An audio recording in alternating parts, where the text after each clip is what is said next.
Lorsque Jésus et les 3 disciples arrivèrent en bas, ils virent une grande foule autour des autres disciples et les maîtres de la loi discutaient avec eux. Tous étaient surpris de voir Jésus et ils accoururent pour le saluer. Jésus dit : « De quoi discutiez-vous » Un homme de la foule répondit : « Maître, je t'ai amené mon fils qui a un esprit le rendant muet. Quand l'esprit s'empare de lui, il se jette par terre, il a de l'écume à la bouche, il grince des dents et son corps devient tout raide.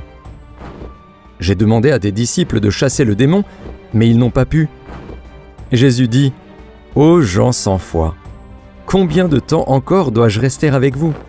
Combien de temps encore dois-je vous supporter ? Amenez l'enfant. » On amena l'enfant.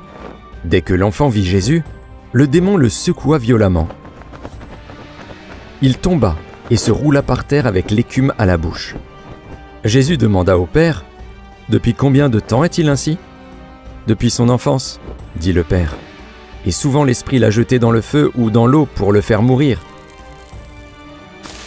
Aie pitié de nous et aide-nous si tu peux. » Jésus dit : « Pourquoi dis-tu « si tu peux » ? Tout est possible à celui qui croit. » Aussitôt le Père s'écria : « Je crois ! Aide-moi à croire encore davantage. » Voyant la foule accourir, Jésus parla sévèrement à l'esprit qui rendait l'enfant sourd et muet. « Sors tout de suite de cet enfant et ne rentre plus jamais en lui. » L'esprit poussa des cris, secoua l'enfant avec violence, puis il sortit. L'enfant semblait mort et tous le pensaient mort. Mais Jésus le prit par la main et l'aida à se lever.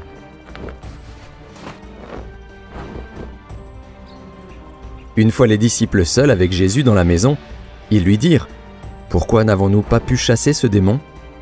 Jésus dit : « Seule la prière et le jeûne peuvent faire sortir ce genre d'esprit. »